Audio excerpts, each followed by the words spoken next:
Welcome back to Forbidden Knowledge News. I'm your host, Chris Matthew. Today my guest is the Scribe. First, a couple of announcements. We could use your help with the production of our documentary. Anything is greatly appreciated. If you would like to help with a donation, you can go to supportfkn.com, or we have a PayPal link right in the description. Any donation of $5 or more through supportfkn.com, you get access to Cory Hughes' secret JFK website and chat and tons of information that will be going into his upcoming book. Check out our website, forbiddenknowledge.news. It's the home of the Forbidden Knowledge Network. That's where you find some of your favorite podcasts from our community featured. Forbidden Knowledge News is always available on Rokfin, Odyssey, Rumble, and all podcast platforms. Our social media is Facebook, Instagram, and Twitter. Rokfin is where you get the premium content, as well as all the premium content from every creator on Rokfin for only $10 a month. Just go to rokfin.com/FKN+. That's ROKFIN.com/FKN+ to sign up, or click the link right in the description. Today I want to welcome the Scribe. He is a seer and warrior of the light and writer. Scribe, welcome. How you doing? Good, Chris. How you doing? I'm doing excellent, man. Been looking forward to this. We've been messaging back and forth for quite a while, and you've been sending me fascinating informations and insights you have into our crazy reality. And today, I think we're going to redefine what people understand as paranormal, good and evil, magic, and how we as humans really interact with these forces. You have a very interesting background with fascinating experiences, but let's start with an introduction to what we'll be discussing today, and then we'll get into your background. Give us an introduction in your words. Well, I did come on tonight, to talk about these ruling elite, right? And this Illuminati, and I did contact you to maybe see what we can do about them, Chris. And I know you're pretty concerned about it all, because I am a listener, right? And I do thank you for giving those who you bring on to give them a voice, right? Because with whom you've brought on, you've confirmed many things, and it is funny that you chose today to do this meeting. Today, the Vatican calls in all its assets, right? And up here, it's the National Day for Truth and Reconciliation. So synchronicities. Yeah, for sure. So before we get started, Chris, I worked on a protection for today, and we can put it up right now. Yeah. Kind of scrambled dark radars. So only those who come with light and love may listen in on our talk today. As we will it will be. So I did take down a whole lot of notes, and I'm pretty green at this public speaking. And I'm not good at memorizing lines, Chris, right? And so I'm not much of much of an actor. And I don't want to leave out any of the magic today, because that's what this is. And if it sounds like I'm reading at some points, you know what I am. I'm the Scribe, man. I'm a storyteller. So you know what I'll be doing today? It's the words and information that matter. Yeah. So so I'll be telling stories that come the end will connect, and with some luck, it might connect with all of you. So what got me started to actually come on, start going on these podcasts is I was pretty shocked when the Georgia Guidestones were demolished lately, that a large number of people took that monument as something good. I was shocked, right? And then I'm like, oh yeah, people don't understand it just yet. They don't understand what population control suggestion means, and what will happen with less human energy. Now that demolition and a few other pushes, it's gotten me off my ass and out here to tell my tale.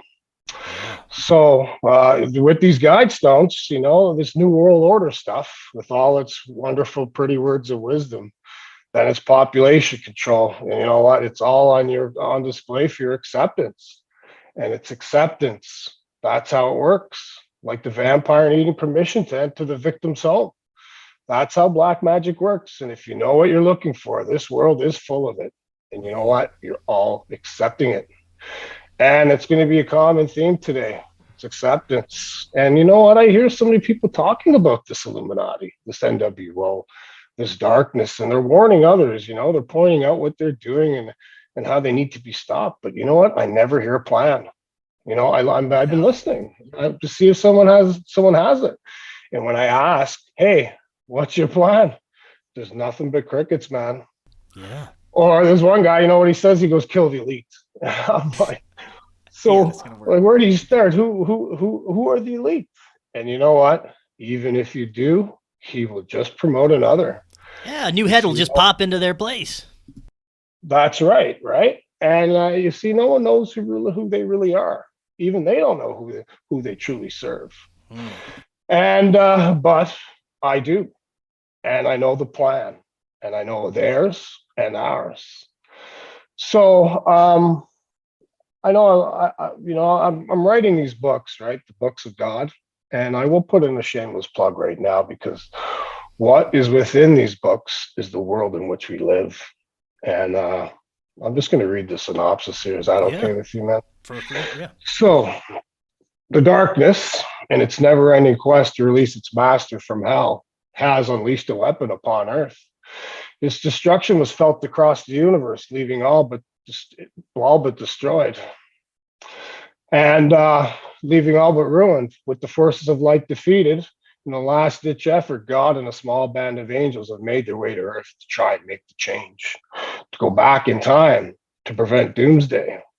That God must influence mankind throughout history, give him direction, lighten his soul, and send him heroes to fight this darkness.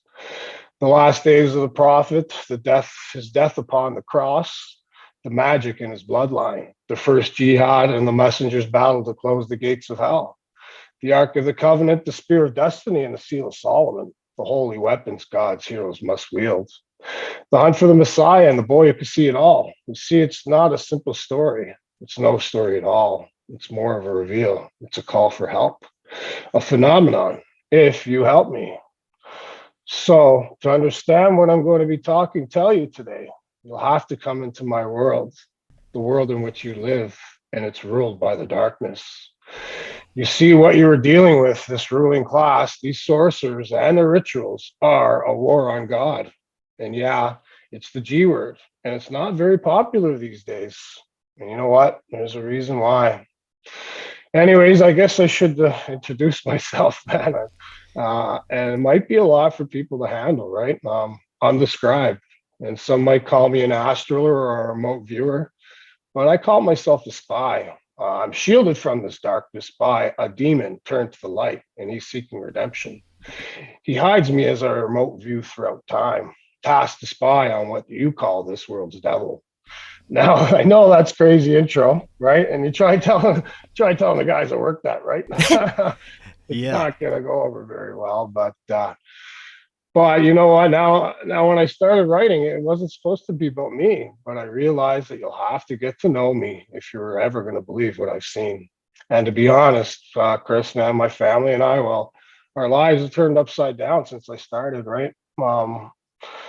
So I'll have to go way back to when I was a child to sort of explain things. And as the book intro says, once upon a time there was a boy who could see.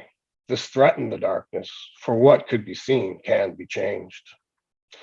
So you know what? I always felt like I was being watched. Like how kids are scared of monsters under their beds. Well, you know what? It was the devil for me, and I could just sense something was watching me at home. I could see it in my mind's eye, hiding and just watching. And I'm told that when some children are born, you know what, their light is bright, and dark energies will stalk them, and they'll always stalk them, and they'll always be attracted. And I guess I'm one of them. There are a number of synchronicities that and things that happened looking back that a young boy wouldn't catch on to, that I could see I was being protected. Well, until I invited it in, I accepted it. Accepted. See. And it was Ouija boards, man. Damn Ouija boards, right? I was at my cousin's home and the Ouija was brought out. And curiosity gets a hold of a kid. And you know what? The next thing I knew, my hands were on that board and the spirits were answering until the board it stopped dead. And it was as if the spirits had ran and a new spirit came in. But this was different. The planchette moved much quicker. And the air in that room, it changed. And I remember being afraid. And the kids asked its name, and I knew it was a demonic name. And afterwards, I needed to go home. I was so upset about it. Well, a few months later, I'm at my grandmother's house, and there was that damn board again. And not learning my lesson, my hands were on it, and in he comes. And from what I understand, that's where he had attached, right? And now that might give the religious doubt about me, but later people can judge. You see, God had other plans for him. This demon that was sent to influence me, I will come to influence him. You see, some children have a light that is just too bright, and the darkness gobbles them up. And the only way to protect them is to hide them with the darkness itself. You see, my demon went rogue, and he became my shield.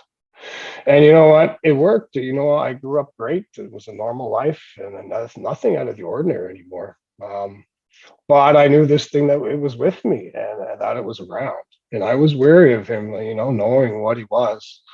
But I also knew God somehow, and not in the churchy way, right? Like our family, we didn't really attend church anymore, since the priests and the kids things, right?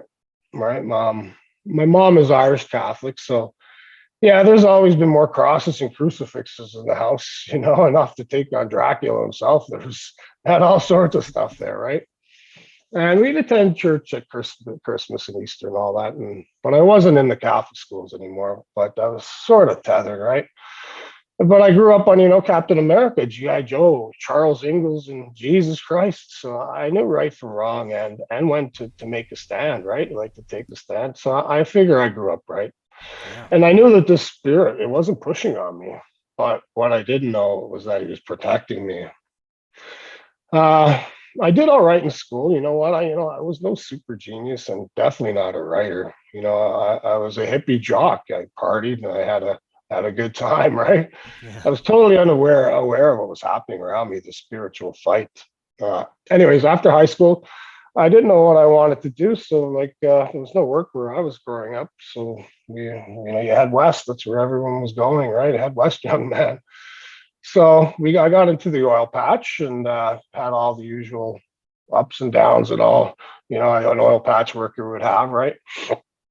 Then one day my sister calls me, right? And she just had this reading done with her psychic friend that she went to all the time. And of course, I keep popping up. It's something that just happens all the time when, people know me, that I become the number one topic. Anyways, she says, your brother, he has this spirit with him and it hides things on him and it screws around, but it loves him and it will do anything for him. And she said, one day your brother will learn to communicate with it, but it's not human. And I'm like, great, it's not human. No shit. My sister knew of my shield, but we did use his name back then. And he would let himself be known every once in a while, and he'd pop up here and there. Life went on, and fate would have me meet my wife. And her story is just as wild as mine. And we had kids, good times and bad. And then the push came. The day that I would start to see, and I would be pushed onto this path to become the scribe. So I started to have this dream. It was of an old man with a long beard, and he would be holding what looked like a lantern, but it would be just too bright to distinguish in the darkness. And he would appear, and it was as if he was holding back this dark curtain. And I could see he was saying something, but I couldn't hear him. And then I'd wake up. Now, I'm no holy roller, man. Like I believe in God, but I believed, but I also back then believed in aliens and ghosts. And I was a big, tough beer drinking roughneck, Yeah. So I brushed it off as my imagination. And, it wasn't until I could start seeing the old man when I was awake. He looked tired. It was as if the curtain he was holding back was exhausting him. And he always had that lantern, right? And he kind of reminded me of the Led Zeppelin album, sort of. And I'm like, okay, who is this guy, and what do you want, right? So I was working up north, and I'm running a few drilling rigs back then. I'm bouncing back and forth on the night shift, and just like your listeners, I was turned into a para talk show. Just the usual ghosts and ghouls stuff, right? And I wasn't really into conspiracies yet, and I never really knew anything about the Illuminati or the depths of all that. And I wasn't on social media just yet. Now, this night, there was a psychic on, or a medium, and she was saying how God was always trying to contact people, but they just weren't reading the signs, just not paying attention.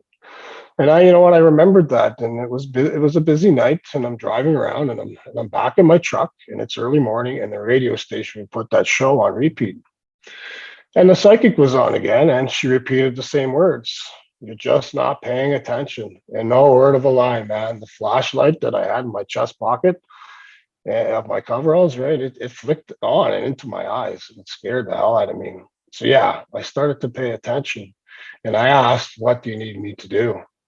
And then it started, and it would start with an image or a scene in my mind that I just couldn't shake it.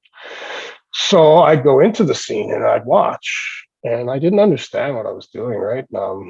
Was I just making the stuff up? Was it my imagination? But like I had this feeling I needed to make notes, that I was to take down what I was witnessing.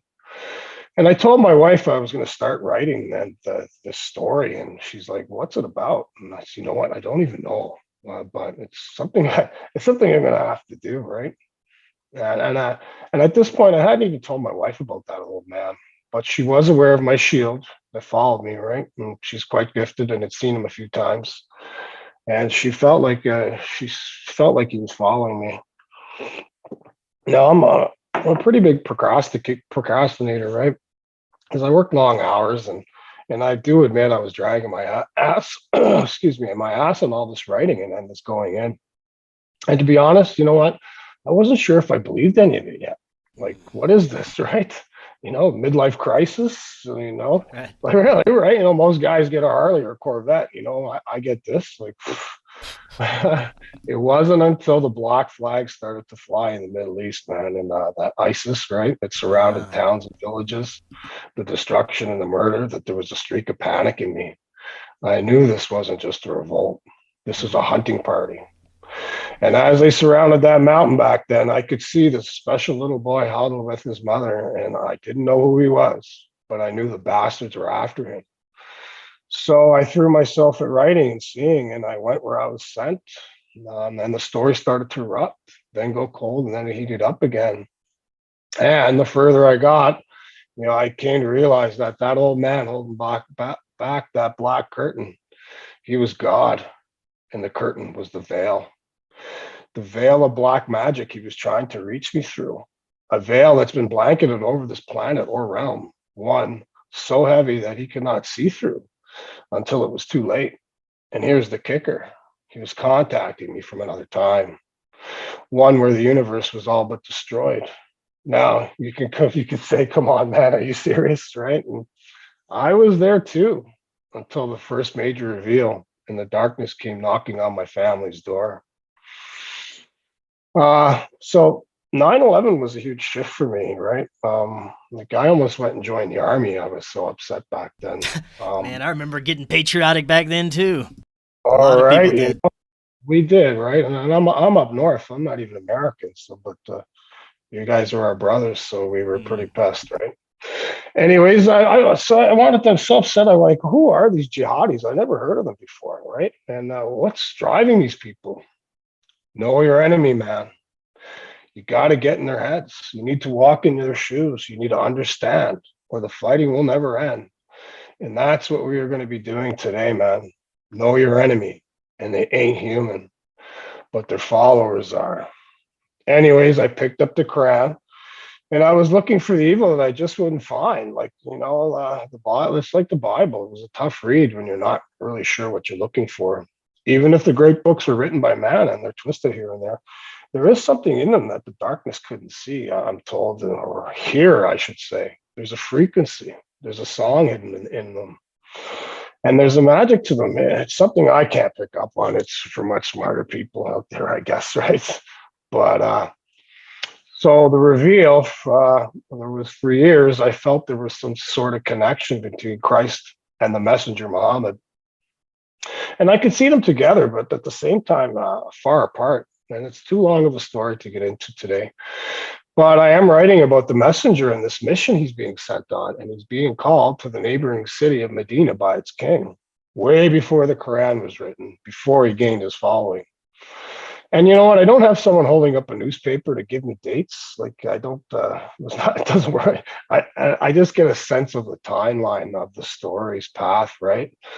So it could be as we were taught around 600 AD or much further back in time. I don't know. Anyways, he was being called the secret by the enlightened ones, those who held the books of God.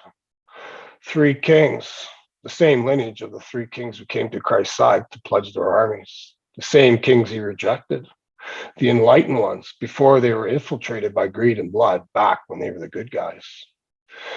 The messenger was being called to Medina to treat with these kings deep underground in a secret temple. And I followed the messenger and his men down underneath that temple, and I listened in on them as they read from the books of God. And it's probably best if I just read it word for word from the book, right? And so that not to change anything. So, as it's told, the world was created and man molded to work it.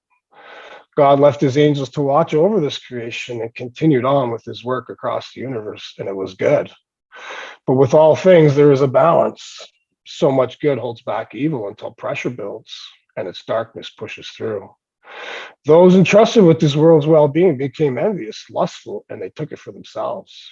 They were no longer angels, but something else. They found something in the human spirit that gave them such power. They would take it, use it to grow strong. And some men rose up against them over the ages and fought insurmountable odds. They prayed for God's return. They prayed, and then one day he heard their summoning, and he returned with his army of angels true to the light. There was a great war. God's army had almost won until the darkness one rallied his forces, pulling energy from man's greed and desire, and struck a huge blow to the forces of light. The energy was pulled from a nearby star and used as the war raged on and almost destroyed the heavens. It was when the people of the universe were called upon to give their energy through prayer and meditation that the forces of light smashed through the darkness and vanquished them to hell, imprisoning their overlord. Then, at last, there was a peace for a time, until a message was received from far away. What dark forces they had thought were locked away were but a fraction. The overlord had, at the last moment during the battle, dispersed his forces across the universe. These forces had recruited the twisted and weak-minded. Their ranks were swelling. God had assembled a group to oversee this world once before and was betrayed by spirit and flesh. This time, he left others who could not betray him and had it to fend off this new threat. But you see, the darkness never left this earth. It hid away, planning its master's release. It manipulated these others left behind to guide and send reports, wove this veil we live under to hide itself, its activities. And slowly it began manipulating, gaining acceptance. Slow as to not raise an alert, to not alert God, the forces of light, the creator, whatever you want to call it. Now, if you're planning to take on God, you have to understand what powers him. It's all of you. Your energy, your intention, your prayer, and whatever you want to call that. So back to the guide stones are the evil. If you plan to take on God, you'll have to weaken him. You'll have to eliminate the people. See? Now, how? You create fear and hate, and with fear and hate come weapons. One so powerful, it reverberated throughout this perceived universe, wiping all its people away. So now back to the synopsis of the story. Latch this chit effort, God and a small band of angels, ones that are left, go back in time to avert this doomsday, setting up this final battle some call Armageddon. So what we're in the middle of, my friends, is a time war. Angels, demons, aliens, oh my, all right? And here's another kicker. Each time God is forced to make a change in the timeline, there's a price. And you never really hear anyone mention it, but if you look it up, there's always been a standing army in the Middle East since probably even before the days of Moses, right? The Romans, the Islamic caliphates to the Crusades, the British Empire, Hitler's Rommel to today's American buildup. What do you think they're there for? The Holy Land? The oil? Nah, Moses and those Jews didn't perish out in that desert for no reason. It's where the gate is, where the darkest one was imprisoned. It's a portal that with seals binding what's captive within. And each time God is forced to make a change, the seal is broken and the portal opens. And there's only so many seals. And you know why? You'll have to read the book because if I tell you, you're just not going to believe me. It's pretty fantastical. But Wow. Now, I want to go back to a second. You said that there was, in one of your remote viewing sessions, that there was a special boy that was being shielded. Can you give us any more I did, information yeah. about that? Well, some will call him the Messiah. And the hunt is on for him, yeah. And Yeah. this is someone that exists right, like in this timeline right now. You're looking at about, I'd say he's about 10-ish. Yeah. And it's not Jesus reborn, it's the Messiah, right? Yeah. Now, you said that Yeah. these dark forces are not just demons, but they're different types of entities, right? They are. There's an alliance, and I listened into everyone's talk about these different alien species, but I never seen any of that. So I don't know how much truth there is to that, but I could see it, right? Now the first part of all that, you know what, that was the first reveal in that underground temple. And you know what? I stood in that room and I listened to those kings read from that book and tell that tale and see what was to be seen. And you know what?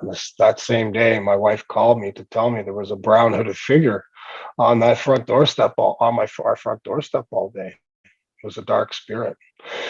And she would send it away, but it kept returning, driving our dogs nuts. She said it was there for me. And you know what? Of course it was. How many coincidences do you need to have before you tell yourself there's something up? Anyway, I sent my shield after it to chase it off, and that was when I knew I was onto it. That I needed to start taking this seriously, way more serious than I was.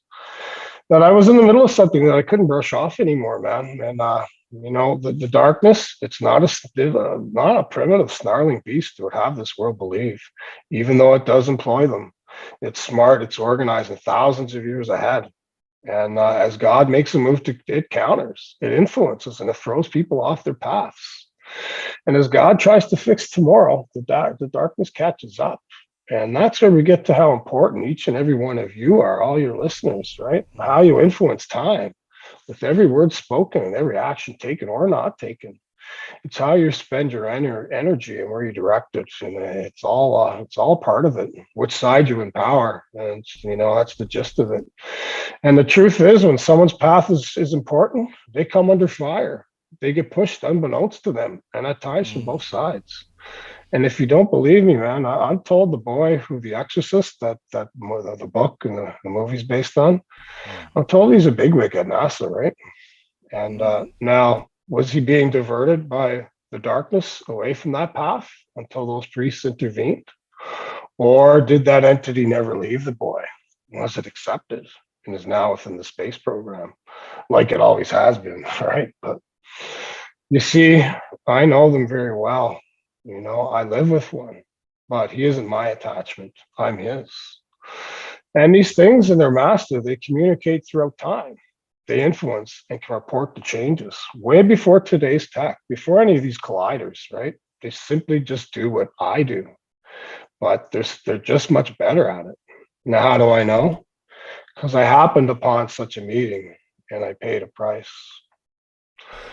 So I'm writing the story and I'm seeing all this treachery all over throughout time, and I'm like, who's responsible? Like the overlord, he's supposed to be in lockup. Who's the puppet master here on Earth? You got to have a bad guy for a story, right? So I'm pushing for it, and there's no Skywalker without Vader, man, right? Right. They gotta have the bad guy. There's no story. Now, my shield warned me not to go looking. So you know what? I didn't, and it doesn't really work that way for me. It works better if I'm sent than if I force it, right? Yeah. Then one day I was in, and this is from the book too, so it's going to be right from. So I'm floating in the corner of the chamber, and there's a large cloaked figure down in this room encircled with what I feel are its disciples, its generals, all on their knees, all in hooded cloaks, some darker than others. It's as if some of them are real and others are visions and their bodies are someplace else. Are they like me, remote viewing, astral projecting? Are they from all different points in time? I don't know. I can't hear their words, but I can see their gestures and feel their evil. The main figure, he's angry and he's wailing his arms, giving orders. Its disciples nod. They're all human-like figures, but they're hooded and their faces are hidden. But what the hoods couldn't hide were their rank, the more nervous and sniveling the higher up. Then the figure stopped and scanned the chamber as if searching for something. Then it looks up and he can see me. Uh-oh. That's never happened before. They never really see me. At least I didn't think so. This wasn't a part of the plan. Now, as the figure looked up, I can see his pale, sickly face under the hood. It's no man. What was once human rotted from its skull, dead a very long time ago. It smiles and reaches out two blackened corpse fingers and it curls them, gesturing for me to come. It cocks its head in disbelief that I don't budge and says something I can't hear with a rotted snarl. Now, I know I'm not a sacred heart, but I am a warrior, and I can feel something building in my chest. What it is, I don't know, but I feel angry and powerful. Maybe I can end this here and now. Maybe. I reach deep inside. The figure's eyes open in disbelief that I'm not falling under its spell, that I'm about to attack. But as I feel I'm about to unleash on him, a gray mist envelops me and I hear, "No, are you crazy?" And I'm swept away, swept back to consciousness. "You'll give up our location." I feel my shield shake me and a bit of his anger. "We stand no chance against that evil, you idiot. You put us in such peril." My shield doesn't mince words these days. "You promised and you lied." "Sorry," I said, "it was there and I went for it." I tried to plead my case. My heart pounded and I felt sick, but I was back. I won't be going back. That was too much. Thanks, eh? Thanks for the save. That scared the fuck out of me. "We will be hunted again now," said the very angry shield. He went quiet and I tried to calm myself. Well, I knew one thing. This guy, whoever he is way worse than any Vader and would be a hell of a lot harder to turn to the light. And afterwards, I didn't clue in that the figures were astrals or understand who that lead figure was until later on. And with the decay of that body and the push for transhumanism, well, he looks like he needs a new body. Wow. And when you come to understand whom this thing is inhabiting, you'll see that the watering down of bloodlines gives him little choice. And I'll have to leave it at that. They give hints in this darkness. It's like they have to tell you that they're coming. Or I'm starting to find there must be some sort of intervention from the universe, like a warning. I'm starting to think it's part of the acceptance of this black magic. Now, this figure would most people know who or recognize the name if you would say who he is? It's an ancient, powerful individual. You know him, yeah. Yeah. What was that? Well, we can't say names. Oh, we can't. Okay, all right. Well, gotcha. I just locked down this interview, right? Yeah. I could tell you offline, and you know what? To be honest with you, I'm playing stupid. I'm playing stupid right now. He doesn't know that I know who he is. Right? I'm not. This is. Anyways. So. Yeah. So I'm starting to like. Now I didn't accept any of this acceptance with this guy, but you know what? It didn't matter because he's the big dog, and like I said, I will not give his name because you know what? It's a lie, anyways. I know exactly who he is now. He even exposed himself to the world, and none of you knew. They wheeled all those hospital beds during the 2012 Olympics, and then out comes this huge figure with a deathly white face and black robes. He showed himself to the world as you would have to, and you all accepted it. You know, it was only a year ago that I came across that footage, and you know what? I wasn't even surprised that it was out there, man. All right. Anyways, you got to understand, I've been at this for over 10 years of spying, and you know what? It doesn't just flow right away, and which I think is a protection. You know, too much too soon, you would probably warp anyone, and you've heard them out there. Some people that just lose their minds and they lose control of their reasoning. So I'm given pieces and I'm allowed to digest it and piece it together. And maybe it's keeping my humanity, my sanity, right? Yeah, so I was getting frustrated. Yeah, right. Yeah. So, you know what? I was getting frustrated that it wasn't coming in quick enough. Here I had this badass soldier of hell seeking redemption, right? And we're not doing anything to help anyone. And at the time, the religious killings and mass shootings were driving division. And you know what? I was so stupid. I didn't know that the leaders of this world were all under this spell, this control. I didn't protect myself. I reached out on social media, you know what, to maybe change some minds and help people, maybe lighten some people up. And I also know that the darkness fiends for children, so I sent my shield out to help a few of them. And he did warn me after a few times that he couldn't protect me if he wasn't with me, but I did keep pushing it. Then there was this international incident. There was some kids trapped in a cave back then, and so I did send my shield in to see if like people are having trouble getting them out. So I sent my shield in to see if he could do something or whatever. And anyways, he came back and he was all beat up, and we went quiet. And something happened in that cave. I think something ambushed him, and that was when we came under fire. There were lots of blatant warnings, so I knew that we'd been zeroed in on, and that he was coming. And soon everything just felt wrong. There was a sense of dread that I'll never forget. Like my heart wasn't right at times. It raced. It was total fight or flight. But you know what? There was nowhere to go. My shield wasn't around anymore. So I did go looking for him in the astral, and that's when I could see this battle, this huge black and purple mist tossing my shield around, his gray and blue mixing in with it. And she was trying to fight it off, but there was no doubt that we were getting our asses kicked. But then out of nowhere, this white light came in the figure of a woman in white robes. She was spinning and she attacked the black mist.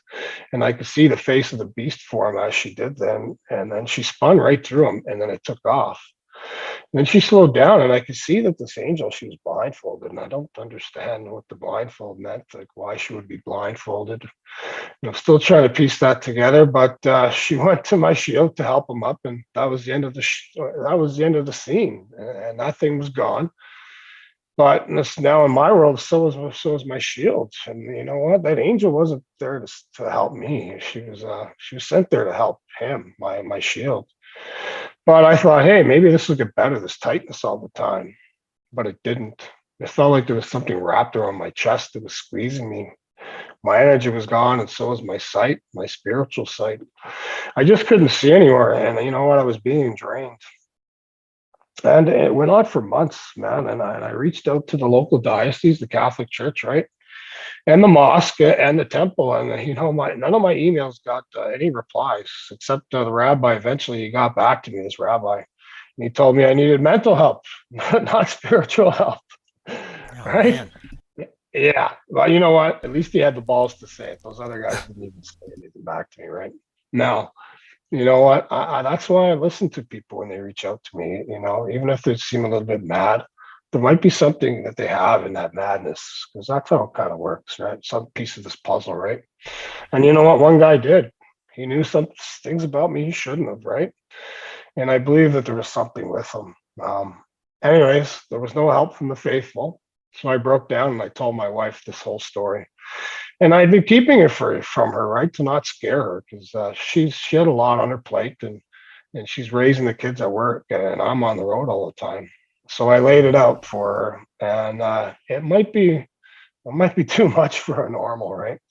But my wife is far from normal. My wife is a white witch. And I said she has quite a story, and I have no doubt the man upstairs put us together. I'll get back to my story in a minute. It's time for her.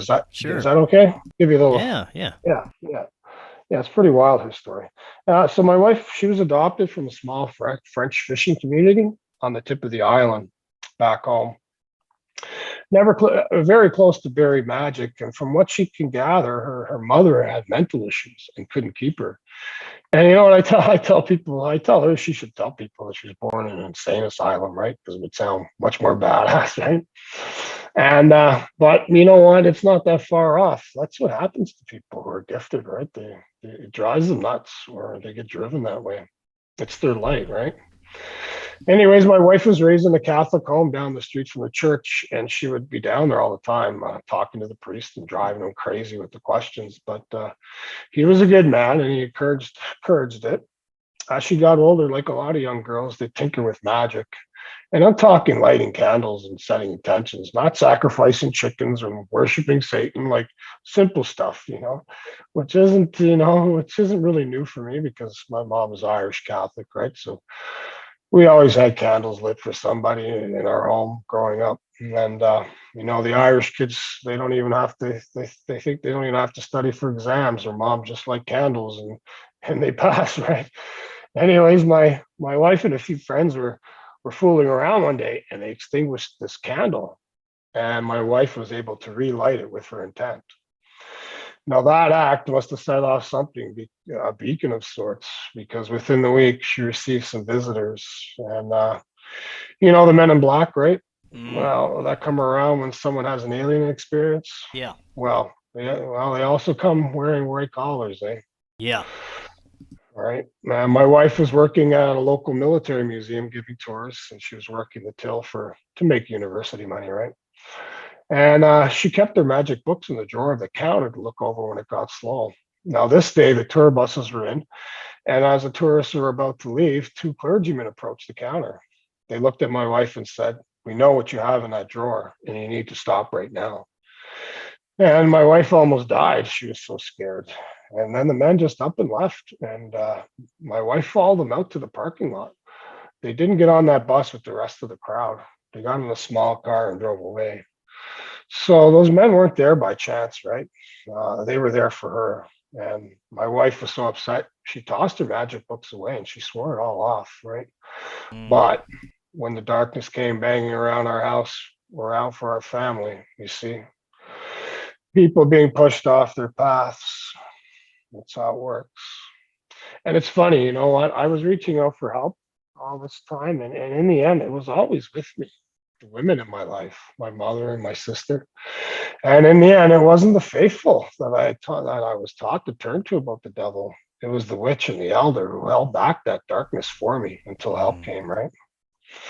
So back to my story. It was fall, and I was up north in the middle of the bush, and I'm driving site to site. And things weren't getting better, right? But you know what? They weren't getting any worse, so I was good with that. Their intent must have been working because it was holding up, and I just said, "Warrior up."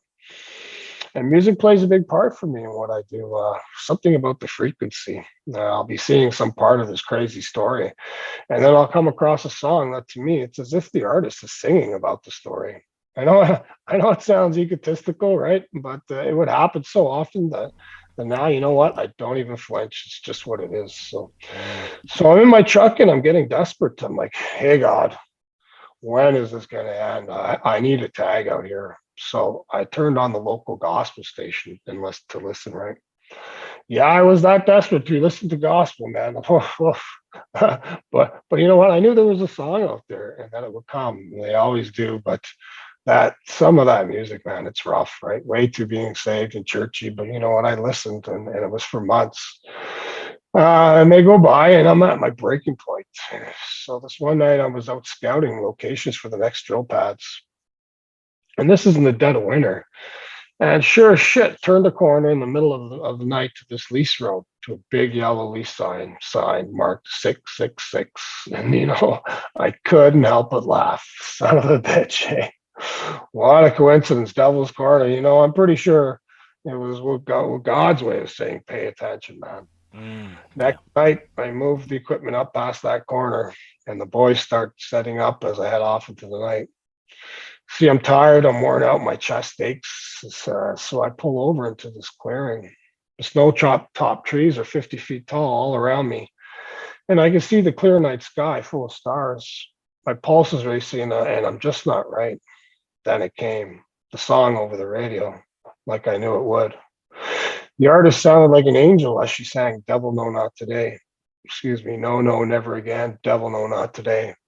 And on my mother, man, that thing around my chest, it let go. And I burst into tears, man. I was so relieved. And I don't know what happened, but something came and fought off whatever was on me. And later on that night, I was gifted something. something unseen that I wear upon my back. It's heaven's fire itself. And there are some things I need to keep to myself, and this is one of them. But that's my demonic oppression story. Wow. Yeah, the darkness, the darkness may have released me, but you know what? I wasn't myself just yet. I could sense my shield.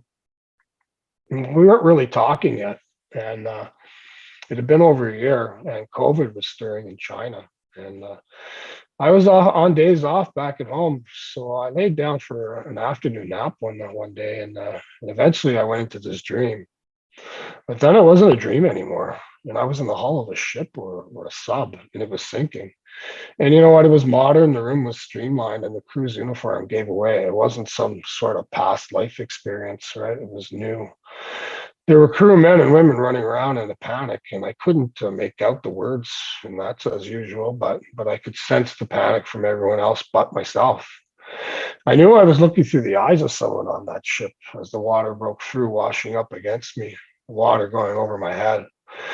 But I wasn't afraid. There was zero panic. Like I felt sorry for, sad for everyone on board, and I think it was a woman I was hijacking. I was seeing through. It felt feminine.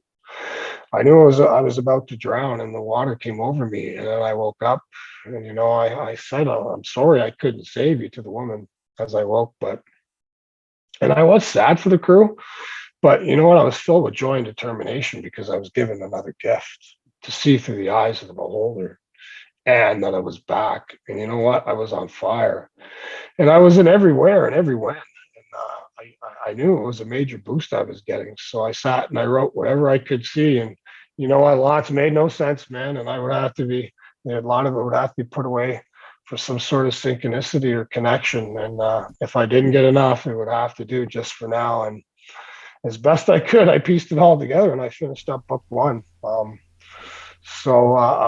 these books, and bouncing the reader throughout time. And it wasn't easy for me. I'm an untrained writer, and in the end, there is a frequency to it. It's a song for sure. And so I'm up there, and I'm still up at work, and I'm editing this book, and my wife calls me, and she asked me to look at our community Facebook page. She says there's this woman freaking out about a haunting in our neighborhood. Right? She's frantically looking for help, and I'm like, "Oh, babe, I don't know, man. Like, I staying low and not revealing myself, it was working, right? Things were quiet, Yeah. right? The world was upside down with these lockdowns, and everyone, they had taken a financial hit, but I was lucky to be busy. I had to take a pay cut, but we were getting by, and my book was finally rolling. I didn't need this distraction, and that's exactly what this was for everyone involved. But Chris, you know what I was doing? I know what I was doing. I was hiding like a coward. My wife says, "No, you got to read what she's going through. She's at her wit's end, and there are little girls there. You got to help her." And I'm like, "Oh man, like, all right, God hates a coward." So I did contact her with my real Facebook. All right. I did contact her with my real Facebook. I parked this Scarlet Angel profile that I use, right? After that attack, I kind of went into hiding, right? So I reached out and I asked all the usuals, drugs, drinking, conjuring, Ouija board use, and she said no to it all. And apparently, she said there was some old angry First Nation magic around there. She pointed out, right? She explained that she had a pair team in and two separate priests as well. She showed me a video of the cupboards opening, stuff being tossed as the priest arrives in his car outside, right? And nothing had worked. You know what? I get it. These people go into these homes with good intention and maybe sage and recite magic rituals, but you know what? They don't have any power. And there are people out there that have it. So I tell her that I'll be back in town soon. And my wife and I will come over and have a look. And I send her some sigils to print off and hang. And then she says, "You don't understand. My daughter came to me saying the witch said she was going to kill her." And that was it. My adrenaline went right to the roof. I could see that scene in my head, the shadow on the girl, and my heart raced. And you know what? It wasn't with fear. It was something else. It wasn't even me. It was my shield. It was him. He needed to go. You see, now he's now a protector of children, and I'm no child anymore. And he was back again too. So I asked her for her address, but she didn't give it to me. And you know what? I don't blame her, man. Like there's some dude out of nowhere asking parent questions for her address, right? And it didn't matter. You know what? It couldn't wait. I snooped her profile. I got the home, the radius, the picture of her husband and the little girls, and I sent the shield to clear that shit out. And I told her, I told her what I had done, that I had sent what I'd sent in later on. And she didn't like it, but I said, you got to wait, give it time. That there will be a large shadow in the home for a bit, but she shouldn't feel any fear of it. 2 weeks later, she was like, so thank you so much. There wasn't anything happening after days, every day, this thing tormenting the kids, right? Month after, still good. 2 months, the little girls didn't remember it and didn't speak of it anymore. 6 months, all good. Year, she must have wanted to forget as well, and she didn't respond. And that's good. Yeah. The kids were safe and untouched and allowed to walk their path. And that's my deal, man. The kids. All right. Adults bring on their own darkness, man. And you know what? They have the ability to rid it. But the kids, man, nah, hands off. Now, on this grand scheme of what's going on right now, is this truly just a battle for our souls and for what we are light as humans? It's a time war. It's more. To come to the end, it's a war between light and darkness. If the darkness has a vengeance, it wants to kill God, and in the end, that's what its goal is to kill God. They're feeding off of it, and you got these entities that are feeders too. They're feeding off of people, right? We've had a few at the house. You came in here, and they're draining the energy of the house. Lucky my wife could see them, right? Right. Got rid of them. Some people can't. I'm not going to say twice. Let's say 40% of the people out there that are having such issues, mental issues, depression issues. I'd say about good chance that there's something in that house. Right. Now, it's very obvious what they're doing is trying to exacerbate mental illness, normalize it, get more people to become mentally ill and mentally unhealthy, because that seems that it's easier for the darkness to infiltrate that, right? Oh, yeah, right. That's right. And give troubled times. You think that you create a recession, people get desperate. They start doing dark things. You start doing dark things, and you don't care anymore. You start losing your humanity, right? Yeah. So, like I'm going to say, we get into these Luciferians and whatever they are, right? And I'm not along with this story. I didn't know what it was so deep. I got onto social media and seeing all this rituals, this child abuse, this trafficking. And then I come to understanding, maybe I had my head in a hole for all these years. Like I didn't, I only clicked into you, not even 2 years ago, right? And I didn't know that some of this stuff was happening. But you know what, Chris, in the end, it was just another confirmation that, you know what, I wasn't being influenced by others. It was all coming to me on my own. And you know what, initially I thought, hey, I'll reach out to government officials, the celebrities, tell this tale that I have and tell them what's going on. And, maybe some people will be intrigued and maybe some people will help. I had this Twitter campaign I was going to start. What an idiot I was. But I'm pretty happy that people were bringing out all these, they were pointing out all these rituals. It really confirmed for me. And best of all, that I wasn't alone. And I needed to find others, right? And so me and my wife, we did go to this local para team meeting, and because I wanted to be in a room with people that have other people that had certain abilities, right?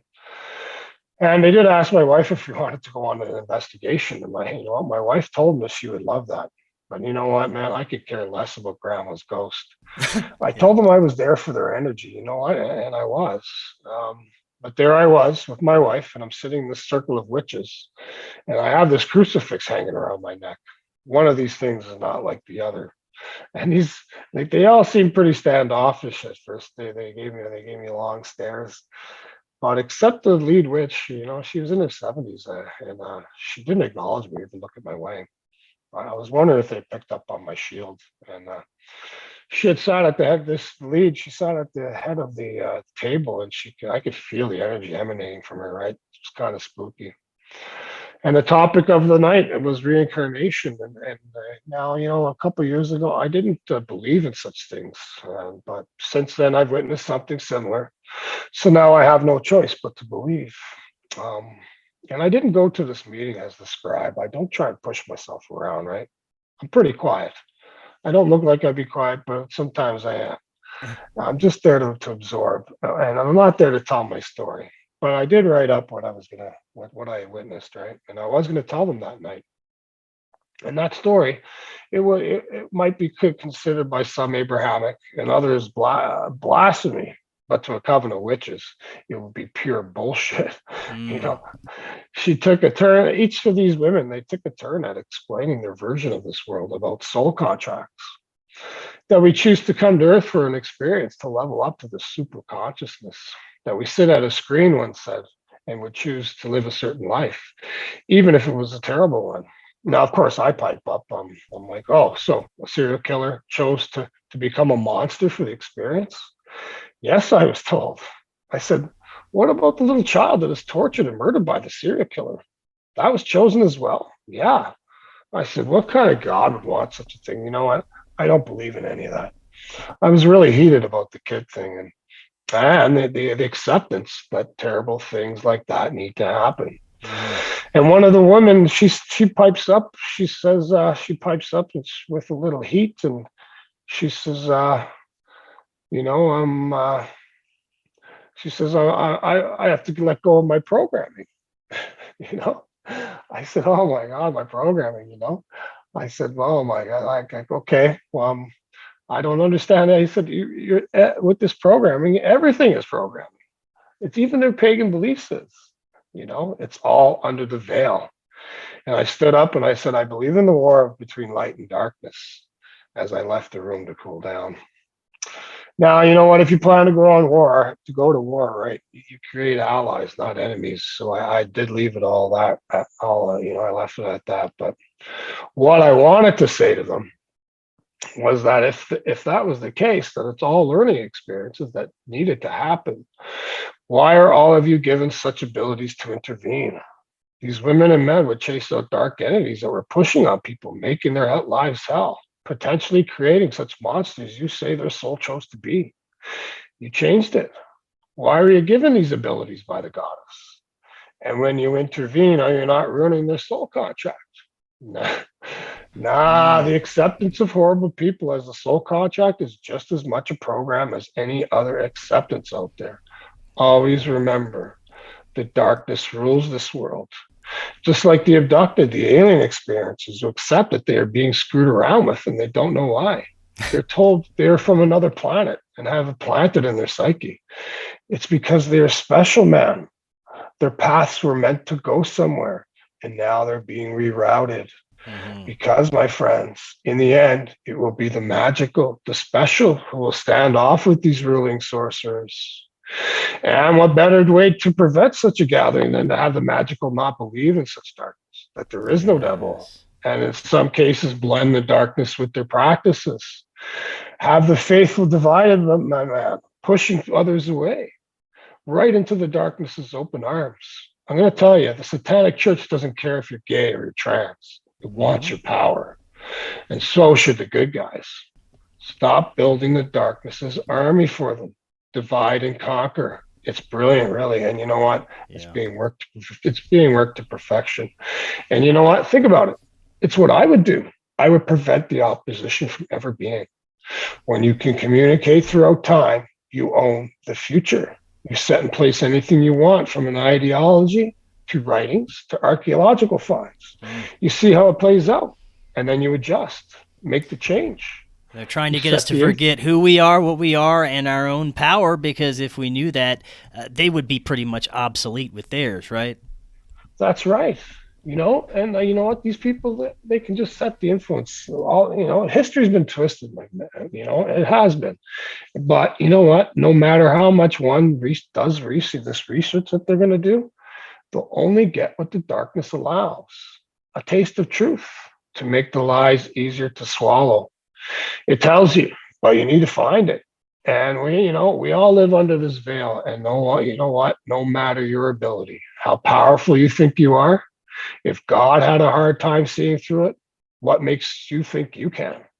It's absolutely brilliant. Except they just weren't counting on all of you that are waking up. Being as powerful as you are, your influence has screwed it up.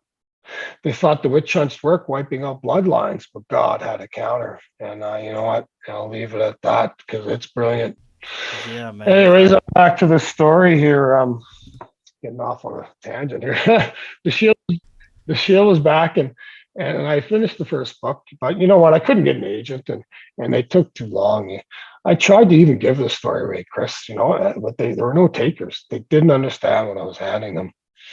I thought I'd just write this thing and someone would pick it up and run with it. And you know what? I'd be off the hook and I'd be done with it because it's taken over my life kind of, right? And, but you know what? It wasn't going to be that easy. So, you know what? I put it up on Amazon like millions of others, and it got lost in the crowd just to get lost. And I kept on traveling and writing.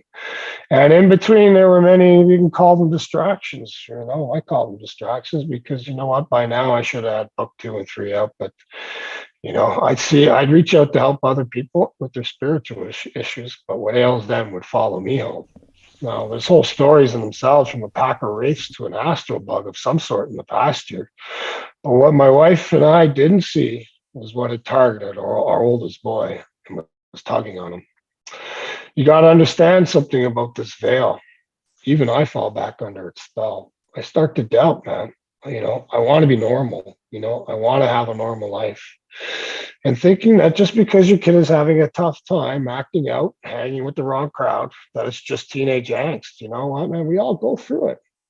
Even when my boy was told me one day that he was at his friend's and that the closet door in the basement kept opening on its own. He said he went and he closed it and then it opened again. But this time there was a little boy in the closet only he could see, waving him over, saying, "Come here." But behind the boy was a large black shadow with yellow eyes. You see, my boy was getting up to no good, getting into drugs, stealing, and failing out of high school. And I told him, yeah, some houses are haunted. And you know what? If you and your friends are doing drugs and you're doing all that negative activity, you're allowing that crap in. You're attracting it and you're giving it power. But you know what? I didn't put it together. My son is a good actor. He's a good actor at home.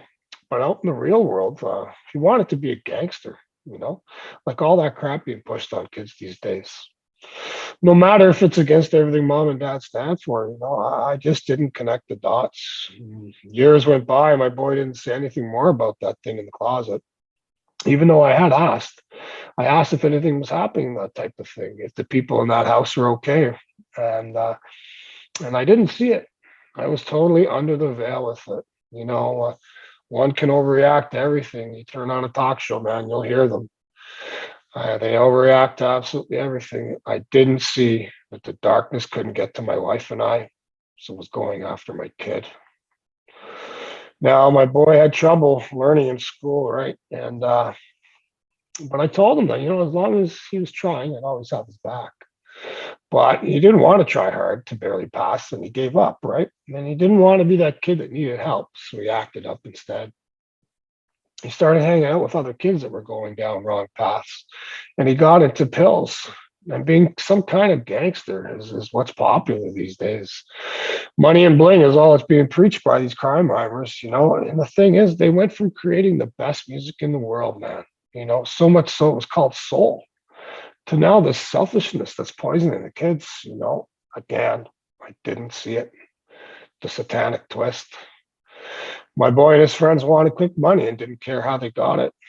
He got into a lot of trouble and under house arrest. And finally, after years of him being the biggest distraction in the family, he got cleaned up and he got a job. And you know what? He was doing okay. Then one day he wanted to talk. There was something bothering him. He said that what he had seen all those years ago never really went away. That he would see dark things appear and hear voices over the years off and on. He has his mother's gift, right? He's gifted. But now it was all wrapped up. This thing was calling to him. It was laughing and giggling, and it gave its name and appeared to him. And I had a lion's head and many arms. It said to come with it, and it was showing many things. And my son, he wanted help. I looked this thing up. You know what? Sure shit, there it was. Lion's head with all the arms. And it was being pushed by these satanic rappers. It's all over the sneaker box of Little Nas back in the days, a couple of years back. Now, I asked my boy if he listened to any of that music, because really initially I thought, he was aware of this deity, and I don't know. I didn't believe, you know what I mean? I'm under the veil with it. That maybe he was just relating to this demon's popularity, right? And he said no, he didn't, and so me and my wife, we did what we could, right? We took him to see a doctor to get his mental health checked, of course, and you're hearing voices. But to get in to see a specialist could take weeks, so we cleansed the house for the millionth time and went over my boy as well.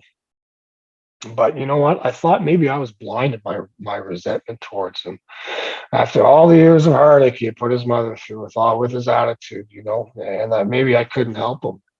But what I didn't know was this thing would burrow deep when I was around, and it would hide. And I think it exists on a different plane than my shield, right? So they're unable to respond unless it comes out of its cave. I'm not sure.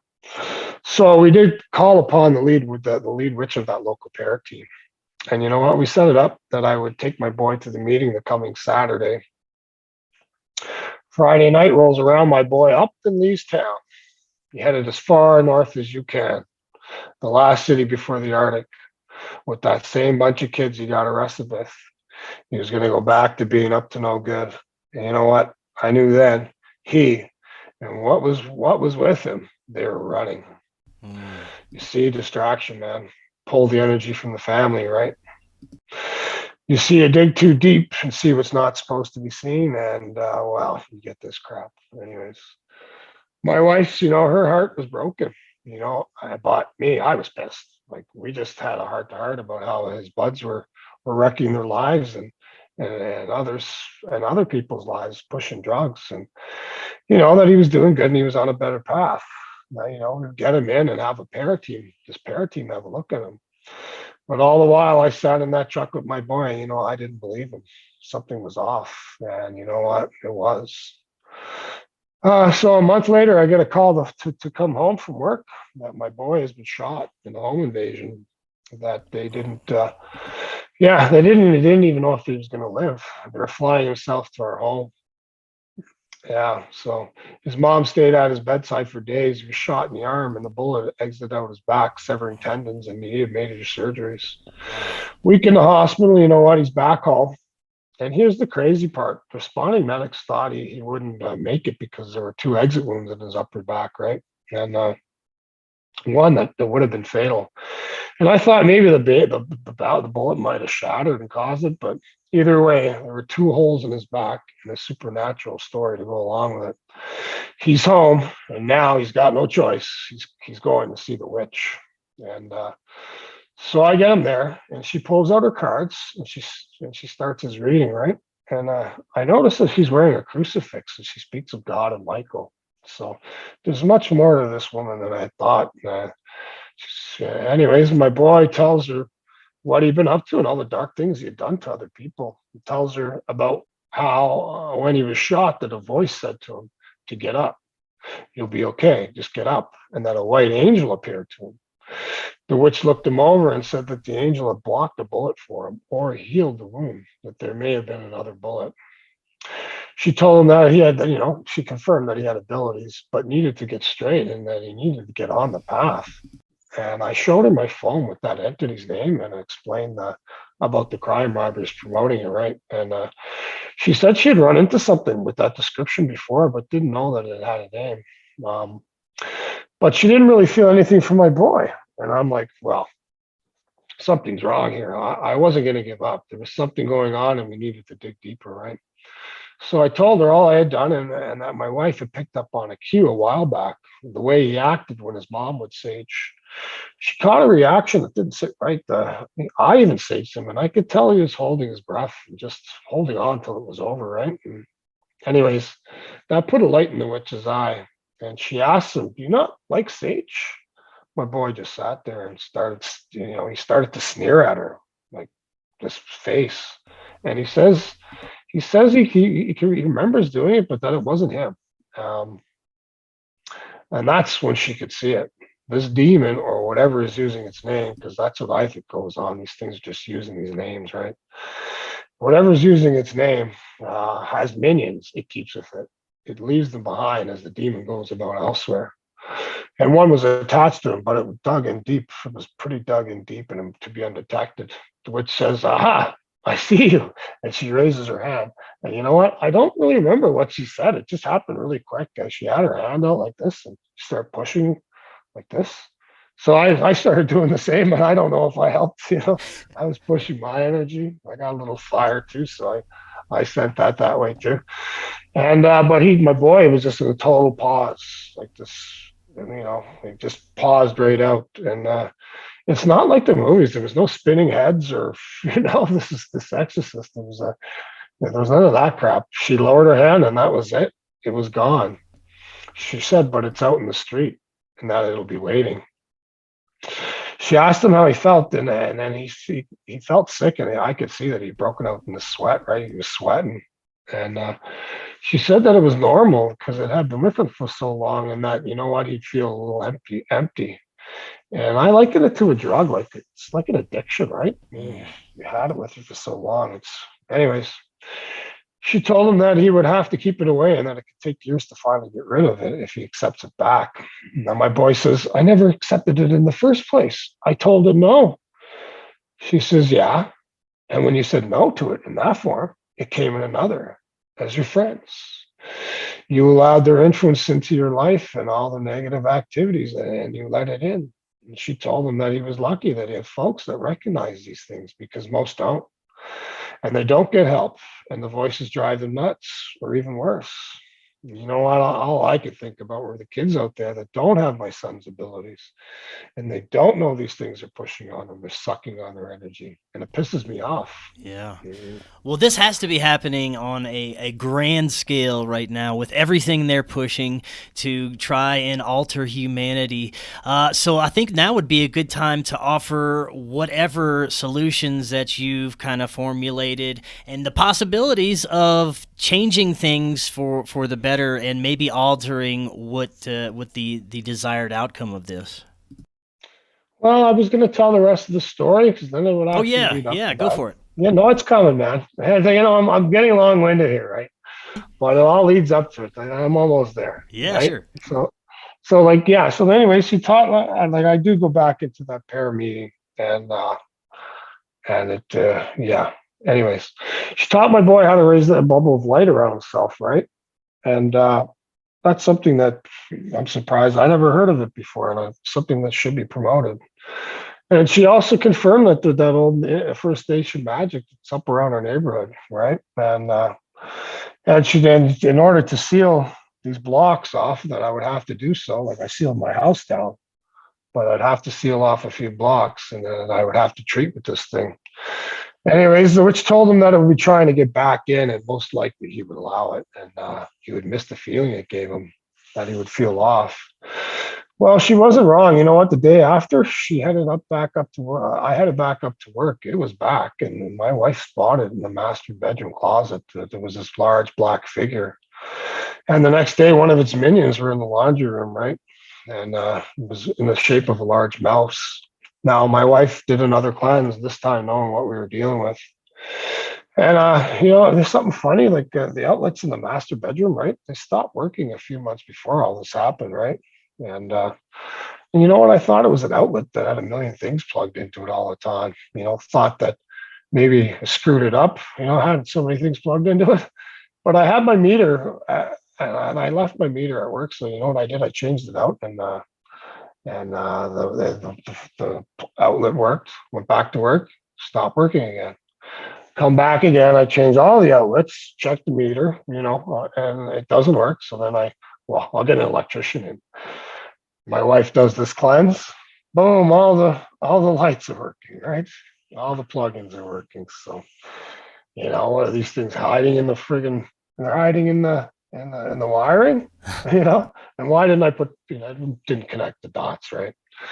It's, yeah, because you got to stay in. You can't jump to conclusions on things, right? You got to. I try to live in reality. But you know what? I have to live in two worlds, and I have to laugh. You know what? This thing is wily, and it's a coward. And it shows itself to women and children, but it won't face me. You know, it's a coward, and it did come back bugging these kids, bugging our kids, right? And after a couple of tries and some heaven's fire, the home was locked down for good now, and the neighborhood will be next. And there are 4 schools nearby. You know what? I'll be damned if I allow that thing to spread. I'll drive that thing into the ocean if I have to, you know. And that also means I'll have to confront and try and heal that old First Nation magic. And I don't know. We'll see how that works out. Well, I wonder how many of these things are out there that from different individuals that may have expelled it from themselves, but just let it run free, you know? Well, let's take the land back. Yeah, for sure. Right. So this is where I'm starting. I'm going to knock this out of our neighborhood and see if that works, and that starts soon. And yeah, and you know what? I'm kind of interested to see if this magic understands that this thing's on its turf. That would be interesting to see. And I know I kind of got off on a tangent about myself a whole lot, right? No worries. Yeah, but like I said, in order to get the people to listen, they're going to have to get to know me a little bit. Yeah. And maybe I've gotten some people to listen, but you know what? What are we? 10 to 20% of the population that are sort of awake. Well, the rest are the normals, right? I'd like to think that more and more are coming around every day, and maybe we're getting a little closer to the majority than most people would think. Maybe high hopes, but you know. Yeah, right. So you know what? I just had a chat with a guy at the gym recently, right? We started talking New World Order stuff, and you know what he says to me? He goes, "You know what? You're probably right about it all, but I just don't have the time to think about it." Right? And people just don't have the time. They're distracted by life, right? They're normal, man. And you know what? They all love their family. They you know, some are good and some are bad. You know what? They're all important. And God is smart, and you know what? He knows this. He also knows they don't listen to that crazy preacher guy anymore. They also know that the truthers out there they're all mixed up, and they make it confusing to see what's happening.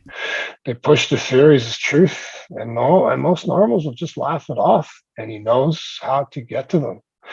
A story that gives them heroes and adventure. And you know what? Once they're on board, once they're connected, it's game over. And that's brilliant, you know. And I know what people are going to say, that I'm just trying to sell this story and that I'm trying to just make a dollar, right? But I'm going to tell you, man, I'm never to become rich from this story. I'm never to lead or hold power.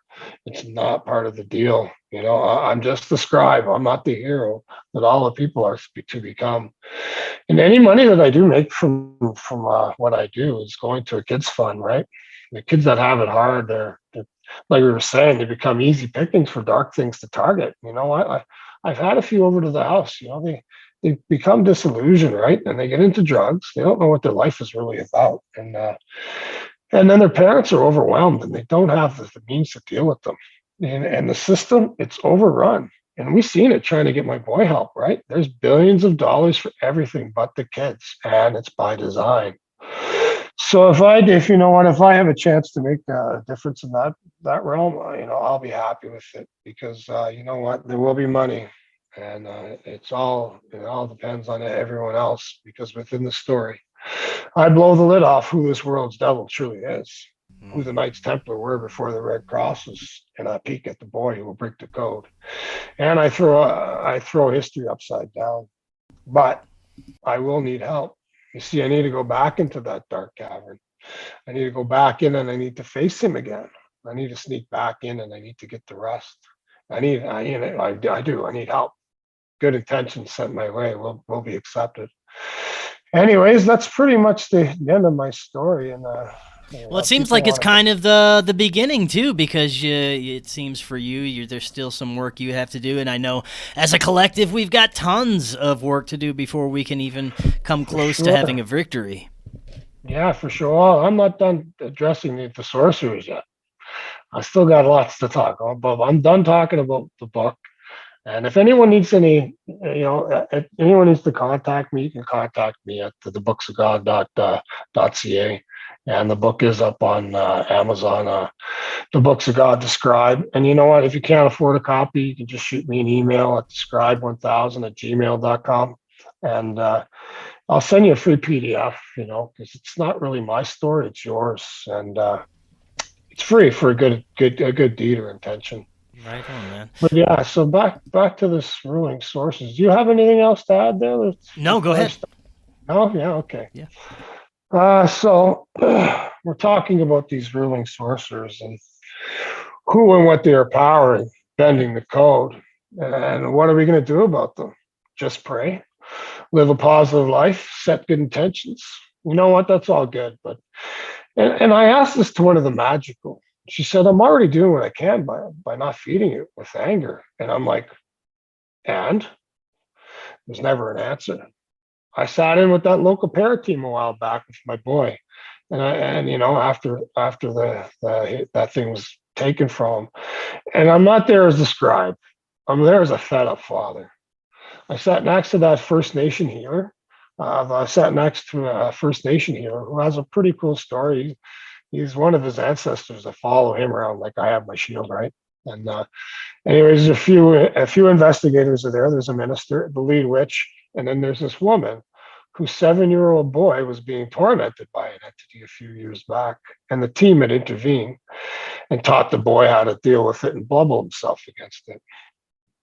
So I sat there and I asked how things were out in the community, knowing that activity that it had been ramping up. And the lead witch says that the latest investigation that had the team at a loss, and they were unsure how to deal with it. They didn't know what to do next. And I asked, well, there were kids involved? And of course there were. So then I say, so when are we going to have enough? When are we going to get to the root, to who is powering these dark things? I said, I know you're not blind. You can see what's happening around the world, the dark sorcery and the elite that are embracing it. I said, most of you sitting here have abilities. When are people with such gifts going to come together and fight back? Together united. I now know the feeling a rebel rouser gets from a room, man. A mix of surprise, fear, and denial. It was everywhere. Now the lead witch looks at me and she says, what's the difference if I stand on my balcony and take on a sea of demons on my own? Am I not fighting back? And then the minister is asked to give her thoughts. And she says that people will come together when the time comes. And you know what? She brings up 9/11. And there was some study done how the energy around the world magnified during that crisis and that people came together. And I said, yeah, you just proved my point. People didn't just come together on their own. It took something horrible to align them. They needed a focus. I said, what's it going to take? Another horrible something? Or can we come together on our own and face off with this darkness? The lead witch looks at me and says, you mean Armageddon? And I said, well, we're already there. And then I let it out, what I was told. I said, they're waiting on us. And then I let it pause. They're waiting on us to break this acceptance. They are waiting on us to break this acceptance, this black magic. The lead asked who's waiting? I said, the good guys, the universe, the angels, spirit, whatever you want to call them. Now, I think I spooked the group, right? But deep inside, they knew, they knew. And the subject was changed. And the group was happy to move on. And I know I come across, I do know I come across as aggressive at times and a bit cocksure.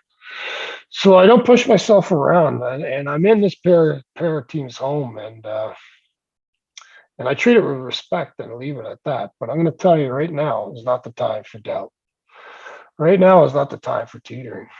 So I won't. Now, some really good points were brought up, and the witch said that, that she said that with such a worldwide unit, it would be just too big. and that it would be easily infiltrated by the darkness. That smaller groups would be less so. And I'm like, oh yeah, you know what? And I took that home with me, the infiltration remark. And then it dawned on me.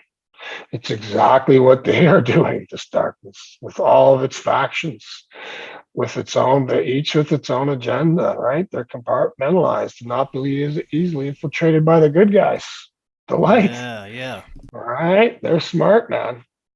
But now where would one turn if they wanted if one of these people wanted out of one of these groups or to decide to go rogue?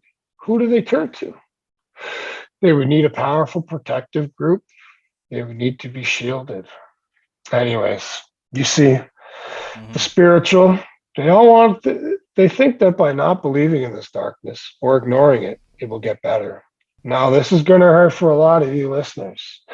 This idea of a spiritual society, living a life close to the source, you know what? It's a great idea, and it's been around since the beginning. So where are these civilizations? Where are they? They've been wiped out. Be spiritual, people, and make sure you're not being sedated.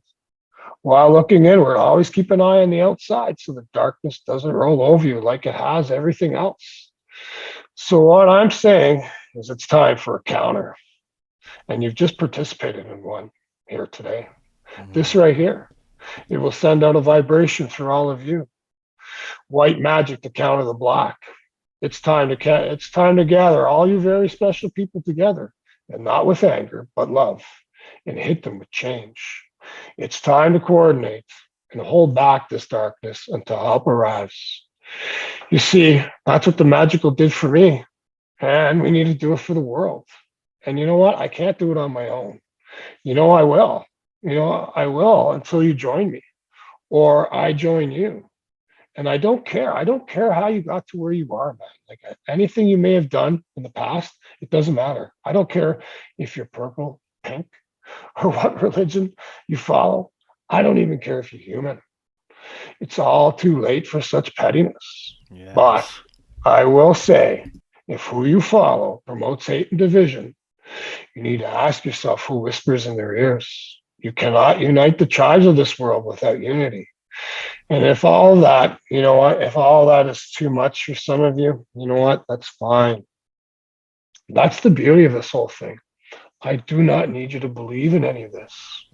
You can say I'm totally full of shit. It's true. I don't need it. I don't need you to believe me. And you know what? As long as you've come to understand how important each and every one of you are with everything you do, how you influence the future, how much you influence everyone around you, to walk in others' shoes, see the other side, and to speak up when you see something wrong, intervene, or call on others who will. It matters how you get to where you are in your life. If you have to trample others to get there, well, then you haven't done it the right way, and you've screwed things up.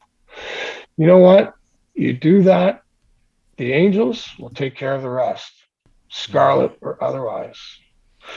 So, Chris, I don't know if you have anything else. I love it, man. I just wanted to add that, so much of what you said resonates me, and I think you're spot on with what needs to happen at this point. We've been told for the longest time that we don't have any power. We're powerless as humans, that we are just flesh and bone, and we're here to procreate and go to work and die. But there's so much more to, I've always known that there's so much more to our existence here, and that there will be a time where we're going to have to take back our sovereignty as humans and be able to harness these abilities that are still with us. They're just sleeping in order to change things for the better. And I think we can do it, man. I think we can. And well, the time is now. Yeah. Right. For sure. Now, if people would like to get in touch with you and brainstorming and get some of these ideas together, what's the best way they can do so? Yeah, it's I have a website. It's thebooksofgod.ca. You can reach me there. I'm also on Facebook and Instagram, right? And I do help people out. They need help. So yeah, I'll kind of wrap this up. And I did set a protection up against the darkness for this interview, right? Yes. And but you know what? A few of you got through, and you were meant to. When you're dealing with me, my friends, there are no coincidences. So to those that have taken a darkened path, it's never too late to stop. It's never too late to turn it around, no matter what you have done. All may be redeemed. And to all you dark entities listening in, your master lies to you. You can always come back. You can always come home. Thanks for having me on, Chris. I love I you, am the man. scribe. I am the scribe, and you are being called upon. Excellent, my friend. Until next time, everyone, have an excellent evening. We'll talk again tomorrow. We'll see y'all then.